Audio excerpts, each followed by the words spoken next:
صفدر کو ایک بار اس وقت ہوش آیا تھا جب اس کے سر کی ڈریسنگ کی جا رہی تھی، لیکن یہ ہوش پورے طور پر شعور کی بیداری نہیں کہلا سکتا تھا، ورنہ وہ کرسی سے اٹھ کر کسی نہ کسی طرح وہاں سے نکلنے کی کوشش کرتا۔ دوبارہ ہوش میں آنے کے بعد اس نے خود کو ایک وسیع کمرے میں پایا تھا جہاں چھت سے کئی روشن فانوس لٹک رہے تھے۔ وہ خود ایک آرام کرسی پر نیم دراز تھا۔ دفتن دروازہ کھلا اور ایک آدمی اندر داخل ہوا۔ کچھ عجیب سا تھا، چوڑے شانوں والا اور چھوٹی گردن والا آدمی، تھوڑی اتنی باری تھی کہ سینے تک پہنچتی ہوئی معلوم ہوتی تھی، ناک اونچی اور نوکیری تھی، اور ناک کے نیچے پتلے پتلے بھینچے ہوئے ہونٹ ایک خمدار لکیر کی طرح نظر آ رہے تھے۔ وہ چند لمحے صفدر کو گھورتا رہا، پھر بولا، تم کون ہو؟ زبان انگریزی تھی اور لہجہ غیر ملکی۔ صفدر نے تحیر امیز انداز میں پلکیں چپکاتے ہوئے خوش ہونٹوں پر زبان پھیری، لیکن کچھ بولا نہیں۔ کیا تم بہرے ہو؟ وہ حلق پھاڑ کر داڑا۔ چیخنے کی ضرورت نہیں، صفدر ہاتھ اٹھا کر بولا، میں سوچ رہا تھا کہ میں کہاں ہوں۔ میرا نام صفدر ہے۔ اب تم بتاؤ تم کون ہو اور میرے ساتھ کس قسم کا مذاق کیا گیا ہے؟ میں نے اس بوڑھے خبیث کو لفٹ دی تھی، وہ میری گاڑی میں بے ہوش ہو گیا تھا، اسے اس کے گھر تک پہنچانا پڑا، لیکن اس کے گھر والوں نے میرے احسان کا یہ بدلہ دیا۔ تم کسی کتے کے مالک کا پتہ لگانے میونسپل کارپوریشن کے دفتر میں گئے تھے؟ ہاں گیا تھا۔ تو پھر کس نے بھیجا تھا؟ کیا بکواس ہے، تمہیں آخر اس سے کیا سروکار؟ میری بات کا سیدھی طرح جواب دو ورنہ یہاں سے زندہ نہ جا سکو گے۔ ارے تو کیا میں نے چوری کی ہے یا ڈاکہ ڈالا ہے؟ میرے ایک غیر ملکی دوست نے مجھ سے درخواست کی تھی کہ کتے کے مالک کا پتہ لگاؤں۔ غیر ملکی دوست؟ ہاں، ایک زندہ دل فرانسیسی۔ کیا نام ہے؟ وان ہیگزی۔ ہم دونوں ہر شام ٹپ ٹاپ میں ملتے ہیں۔ اس کا پتہ بتاؤ۔ ہو سکتا ہے وہ اس وقت بھی وہی ہو۔ رہتا کہاں ہے؟ نہ اس نے آج تک بتایا اور نہ میں نے پوچھا۔ یہ کیسے تسلیم کر لیا جائے کہ تم نے اس کتے کے مالک کے بارے میں بھی اسے نہ پوچھا ہو؟ پوچھے بغیر ہی اس نے بتا دیا تھا۔ کیا بتا دیا تھا؟ کتا آوارہ پھرتا ہوا وان ہیگزی کے ہاتھ لگا تھا۔ اگر وہ اسے پولیس کے حوالے کر دے تو پولیس بھی اس کے مالک تک پہنچ سکتی ہے، لیکن وان ہیگزی براہ راست مالک سے ملنا چاہتا ہے۔ کتا بے حد پسند آیا ہے اور وہ اسے خریدنا چاہتا ہے۔ ہو سکتا ہے مالک اس کی آفر قبول کر لے۔ تم نے دیکھا ہے وہ کتا؟ میں نے تو نہیں دیکھا۔ اس نے مجھ سے صرف تذکرہ کر کے پوچھا تھا کہ آخر مالک کا پتہ کیسے لگایا جائے۔ میں نے کہا یہ کتنی بڑی بات ہے، اگر کتے کے گلے میں پیتل پاس موجود ہو تو اس کے سیریل نمبر ہی سے پتہ لگایا جا سکتا ہے۔ ظاہر ہے یہ کوئی ایسی دشوار بات نہیں تھی۔ چپراسی کو 5 روپے دیے اور اس نمبر کے کتے کے مالک کا نام اور پتہ رجسٹر سے نکلوا لایا۔ چھوٹی گردن والا آدمی سامنے والی کرسی پر بیٹھ گیا۔ وہ اس طرح صفدر کی آنکھوں میں دیکھے جا رہا تھا جیسے اس کے بیان کو تولنے کی کوشش کر رہا ہو۔ پھر کچھ دیر بعد غرایا، جب تک وان ہیگزی ہمارے ہاتھ نہ لگے تمہاری گل اخلاصی ناممکن ہے۔ آخر کیوں؟ جہنم میں جائے وان ہیگزی، وہ کوئی میرا رشتہ دار ہے کہ تم بطور یرغمال مجھے روکے رکھو؟ اس کا حلیہ بتاؤ۔ کیا یہ کوئی خطرناک معاملہ ہے؟ صفدر نے خوفزدگی کی اداکاری کرتے ہوئے پوچھا اور خشک ہونٹوں پر زبان پھیرنے لگا۔ اگر تم نے نہ بتایا تو تمہاری حکومت تمہیں جیل میں سڑا دے گی۔ مجھے پورا اختیار حاصل ہے ان معاملات میں۔ تمہاری حکومت کی درخواست پر میری حکومت نے مجھے یہاں بھیجا ہے۔ اوہ، تو کیا مجھ سے اس سلسلے میں کوئی غلطی سرزد ہوئی ہے؟ یقیناً بہت بڑی غلطی ہوئی ہے۔ وہ زانوں پر ہاتھ مار کر بولا، لیکن مجھے یہ کب معلوم تھا؟ میں تو سمجھا تھا وہ صرف کتا خریدنا چاہتا ہے۔ یہاں اجنبی ہے، دفاتر سے اس کی واقفیت نہیں، لہٰذا میں نے… خیر، اب تمہارا فرض ہے کہ میرا ساتھ بٹاؤ۔ بالکل، میں تیار ہوں۔ حلیہ بتاؤ اس کا۔ چھوٹی سی سنہری داڑھی، باریک ترشی ہوئی مونچھیں، آنکھوں پر ریم لیس فریم والی اینک۔ رک کر گفتگو کرتا ہے اور گفتگو کے دوران میں مسلسل مسکراتا رہتا ہے۔ کتنی ہی پی جائے لیکن بہکتا نہیں۔ میں نے کئی بار آزمایا ہے، صرف آنکھوں سے معلوم ہوتا ہے اس نے پی رکھی ہے۔ اگر یہ جھوٹ نکلا تو… وہ اسے گھور کر بولا، میں ایک معزز شہری ہوں۔ ٹھہرو، میں تمہیں اپنا کارڈ دیتا ہوں۔ تم صبح 9 بجے تک اور شام کو 4 سے 6 تک مجھ سے میرے گھر پر مل سکتے ہو۔ 6 بجے کے بعد میں عموماً تفریح کے لیے نکل جاتا ہوں، پھر 10 بجے سے پہلے واپسی نہیں ہوتی۔ اکثر اس سے بھی زیادہ دیر تک باہر رہتا ہوں۔ صفدر نے کوٹ کے اندرونی جیب سے اپنا وزٹنگ کارڈ نکال کر اس کی طرف بڑھا دیا۔ وہ اسے دیکھتا رہا، پھر بولا، اچھی بات ہے، میں دیکھتا ہوں کہ تمہارے لیے رات کے کھانے کا کیا انتظام ہے؟ نہیں شکریہ، میں گھر جا کر کھاؤں گا۔ ایسا بھی کیا؟ وہ اٹھتا ہوا بولا اور کمرے سے نکل گیا۔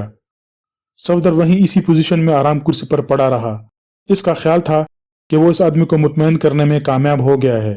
تقریباً آدھا گھنٹہ گزر گیا لیکن پھر کسی نے اس کی خبر نہ لی۔ اس نے سوچا اب اٹھنا ہی چاہیے۔ اس شخص سے اتنی گفتگو کرنے کے بعد وہ کم از کم چل پھر سکتا ہی تھا۔ شاید اس کے سر سے بہت زیادہ خون بہہ گیا تھا کیونکہ اٹھتے ہی اس نے خاصی نکاہت محسوس کی تھی۔ ہاتھ سے گزر کر وہ دوسرے کمرے میں داخل ہوا، یہ بھی خالی ہی تھا۔ اسی طرح پوری عمارت میں چکراتا پھرا لیکن کہیں کوئی نہ دکھائی دیا۔ بالآخر وہ راہداری سے گزرتا ہوا صدر دروازے تک آ پہنچا۔ دروازے کے ہینڈل سے ایک توڑا مڑا کاغذ چمٹا ہوا تھا۔ صفدر نے ہینڈل پر ہاتھ رکھا تو کاغذ اس سے الگ ہو گیا۔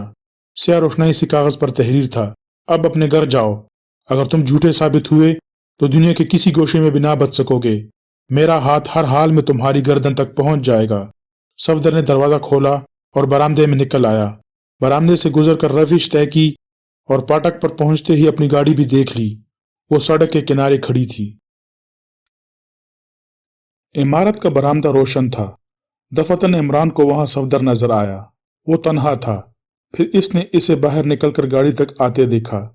وہ تنہا ہی گاڑی میں بیٹھا تھا اور گاڑی چل پڑی تھی۔ گاؤ نج ببرا عمران کی زبان سے غیر ارادی طور پر نکلا۔ جہاں اس نے اپنی گاڑی پارک کی تھی آس پاس کئی اور گاڑیاں بھی موجود تھیں، کچھ خالی تھیں اور کچھ میں ان کے ڈرائیور بھی موجود تھے۔ عمران کو کوئی ایسی گاڑی نہ دکھائی دی جس کے بارے میں سوچا جا سکتا کہ وہ صفدر کے تعاقب میں گئی ہوگی۔ البتہ جب وہ اپنی گاڑی سٹارٹ کر رہا تھا بائیں جانب والی گلی سے ایک موٹر سائیکل نکلی اور اسی سمت میں چلی گئی جدھر صفدر گیا تھا۔ پل بھر کے لیے سوار کے چہرے پر الیکٹرک پول سے روشنی پڑی تھی اور عمران نے اسے پہچان لیا تھا۔ وہ کیپٹن خاور تھا۔ عمران نے بھی گاڑی ادھر ہانک دی لیکن اب وہ کچھ ایسی جلدی میں نہیں معلوم ہوتا تھا۔ گاڑی معمولی رفتار سے چلتی رہی اور وہ اپنے فلیٹ تک آ پہنچا۔ سب سے پہلے X2 والے فون کی طرف گیا۔ فون سے اٹیچڈ ٹیپ ریکارڈر پر کسی نئی کال کے ٹیپ ہونے کا اشارہ موجود تھا۔ ٹیپ چلا دیا اور صفدر کی آواز سنی۔ آپ شاید موجود نہیں ہیں، اور پھر اس نے وہ سب کچھ کہہ سنائی جو اس پر گزری تھی۔ اس کے بعد آواز آئی، میں اپنے گھر تک محدود ہو کر آپ کی ہدایات کا انتظار کروں گا۔ ٹیپ ریکارڈر کا سوئچ آف کر کے عمران کسی سوچ میں گم ہو گیا۔ صفدر نے اپنی اس کال میں آدمی کا حلیہ بھی بتایا تھا۔ عمران نے X2 کے فون پر صفدر سے رابطہ قائم کرنے کی بجائے اپنا نجی فون استعمال کیا۔ دوسری طرف سے صفدر کی آواز سن کر بولا، تمہیں کیا تکلیف ہے؟ سر پھٹ گیا ہے، دوسری طرف سے آواز آئی۔ کچھ بھی ہو، ابھی مجھے ہدایت ملی ہے کہ تم سے فوراً ملوں۔ تمہارے پاس کوئی کہانی ہے؟ آ جائیے، غم ہی غلط کریں گے۔ غم اور غلط دونوں ہی غین سے شروع ہوتے ہیں، خدا خیر کرے۔ ابھی آ جائیے، جلدی سے۔ صفدر کی آواز کے بعد ہی سلسلہ منقطع ہونے کی آواز آئی۔ پھر سلمان اسے رات کے کھانے کے لیے آوازیں دیتا ہی رہ گیا تھا اور وہ فلیٹ سے نکلا چلا آیا۔ صفدر کے چہرے سے خاصی نکاہت ظاہر ہو رہی تھی۔ عمران نے ایک بار پھر اس کی کہانی سنی اور ہنس کر بولا، آئندہ کسی بوڑھے کو ہرگز لفٹ نہ دینا۔ خیر، کتے کے مالک کا پتہ بتاؤ۔ ایک مقامی یورشین ڈیوڈ ولیمز ہے، 63D خلجی ٹاؤن میں رہتا ہے۔ عمران نے جیب سے نوٹ بک نکالی اور نام اور پتہ تحریر کیا، پھر بولا، کیا خیال ہے تمہارا؟ ہماری حکومت کا وہ ہمدرد کس ملک کا باشندہ ہو سکتا ہے؟ مجھے تو کسی شمالی یورپ کا سا لگا تھا، ناروے یا سویڈن کا باشندہ۔ تو تم اسے اپنا پتہ دے آئے تھے۔ وان ہیگزی والی کہانی کے بعد میں نے یہی مناسب سمجھا تھا، لیکن اب وان ہیگزی کہاں سے پیدا کروں؟ میرا خیال ہے کہ ٹپ ٹاپ میں اس حلیے کا کوئی آدمی نہ پا کر وہ ادھر ہی آئے گا۔ اپنی نوٹ بک پر ایک پتہ تحریر کرو۔ عمران کو سوچتا ہوا بولا، اگر اس کی طرف سے مزید پوچھ گچھ ہو تو آنکھیں بند کر کے یہی پتہ اس کے حوالے کر دینا۔ لیکن میں تو اسے کہہ چکا ہوں کہ مجھے اس کی رہائش گاہ کا علم نہیں۔ یہ بھی کوئی ایسی بات نہیں کہ بنائی نہ جا سکے۔ کہہ دینا، اتفاق سے کبھی اس نے تمہیں کوئی خط لکھا تھا جس کا لفافہ تمہیں کسی کتاب میں رکھا ہوا مل گیا۔ لفافے پر وان ہیگزی کا پورا پتہ تحریر تھا۔ ہاں، یہ ممکن ہے، صفدر کچھ سوچتا ہوا بولا۔ X2 تم پر بجا طور پر فخر کرتا ہے۔